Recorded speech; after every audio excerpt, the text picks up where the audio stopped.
السلام عليكم، عاملين إيه يا بنات؟ يا رب تكونوا بخير. اقعدوا كده وخدوا نفس عميق وشوفي الدنيا هادية من حواليك إزاي، واعملي مشروبِك وأنا مستنياكِ. أنا النهارده حابة نتكلم عن موضوع يمكن كلنا عايزينه، بس قليلين اللي فعلًا فاهمينه، فن تهذيب الذات.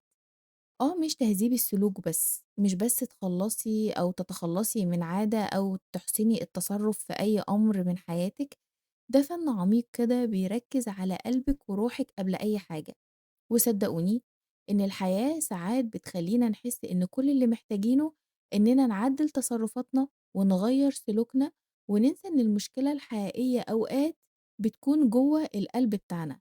لمّا تهذيب الذات يبقى أسلوب حياة بيخلّينا أهدى وأقوى وأكثر سلامًا من غير ما نضغط نفسنا، وأنا عايزاكم تحسّوا معايا كده كإننا قاعدين على ترابيزة واحدة، كل واحدة ماسكة مشروبها وبتفضفض من قلبها وابتسامة لطيفة وضحكة حلوة من غير سبب، لإن بكل بساطة الروح مرتاحة.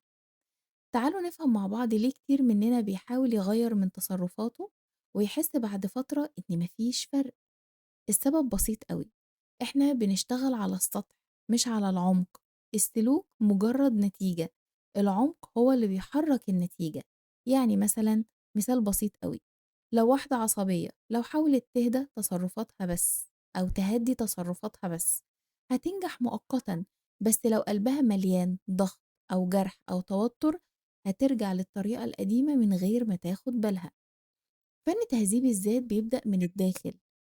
تعرفي إنِّك مثلًا هاقول لِك إيه، تعرفي نَفْسِك بصراحة، تتقبّلي كل مشاعرِك من غير لوم أو جلد ذات، تعرفي حدودِك الحقيقية، تهدّي قلبِك قبل ما تحاولي إن أنتِ تهدّي تصرُّفاتِك. ويالّا بقى نفضفض مع بعض شوية ونشوف خطوات نعرف نعملها ونمارسها في حياتنا. أول حاجة وأول خطوة معانا الوعي الذاتي. خدي وقت يوميًا تشوفي نفسِك مش تشوفي اللي حواليكِ، واسألي نفسِك كل يوم أنا حاسة بإيه دلوقتي؟ أنا محتاجة إيه فعلًا؟ فلتري يومِك أول بأول.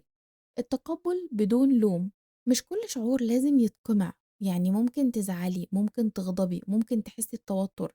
خدي المشاعر زي الضيوف، اسمعيهم بس ما تسيبيهمش يتحكموا فيكِ ويقولوا أحكامهم عليكِ. الحدود الصحية واحدة من أجمل وأهم المهارات، اللي أنتِ بتعرفي إمتى تقولي لأ، وإمتى تحمي قلبِك، إمتى تهتمي بنفسِك الأول، ودي مش أنانية ده فن تهذيب الذات. وعايزة أقول لِك على حاجة، لو أنتِ ما اهتمتيش بنفسِك أول حد مش هتعرفي تهتمي بأي حد من اللي حواليكِ. التحفيز الداخلي ودي رابع حاجة معانا، احكي لنفسِك كل يوم أنا كفاية، أنا باحاول، أنا باتعلم. كلام بسيط أنا عارفة، بس بيغيّر طريقة شعورِك بالكامل لنظرتِك للحياة وللأشياء اللي حواليكِ. خامس حاجة ودي آخر حاجة هاقولها لِك، التدريب المستمر. زي أي مهارة مش هتتعلميها طبعًا في يوم وليلة. زي مثلًا كل يوم أنتِ بتاخدي خطوة صغيرة، بس قلبِك هيتغيّر وسلوكِك هييجي بالراحة بعد كده طبيعي جدًا. عايزة أقول لكم حاجة، أنتم عارفين إن إحنا لمّا نحاول نغيّر من سلوكنا ونعمل self control واللي جنبنا يعمل مثلًا حاجة غريبة وأنا أحاول أهدّي نفسي، فجأة أقول يا نهار أبيض! إزاي أنا عصبية من غير سبب، ونضحك على نفسنا، صح؟ ده جزء من التهذيب، إنِّك بتتعلمي تمسحي على قلبِك وتضحكي مش تهدميه وتكسّريه، تتعلمي تعاملي نَفْسِك زي صديقة، صديقة قريّبة منِّك. تعالوا أحكي لكم كده قصة صغيّرة. واحدة كانت دايمًا بتحاول تكون مثالية، كل حاجة مضبوطة، الكل مبسوط وكل تصرُّف محسوب، لكن من جوّه قلبها متوتّر، ضغوطاتها كتير وما فيش وقت أصلًا لنَفْسها. لمّا بدأت تشتغل على تهذيب ذاتها، أول خطوة وقفت دقيقة كل يوم بس تراقب نفسها وتشوف إحساسها، زي ما تكوني كده بتطلعي من نفسِك وتبُصّي على نفسِك من برّه وتقولي إيه ده، أنا إزاي باتصرّف كده، إزاي إحساسي كده.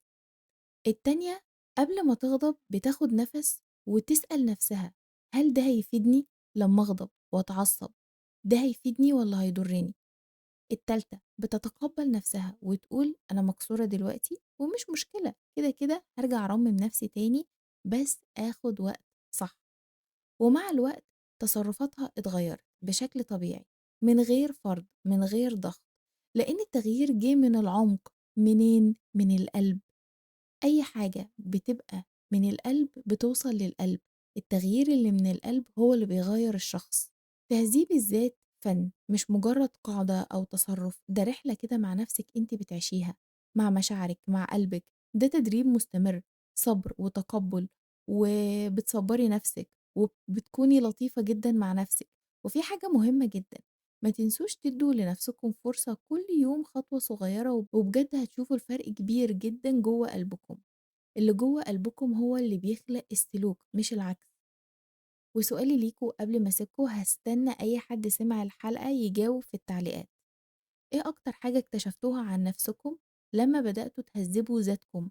حاجة صغيرة، شعور، تجربة، او حتى يعني حاجة كده بتضحكوا بيها على نفسكم بس جابت نتيجة.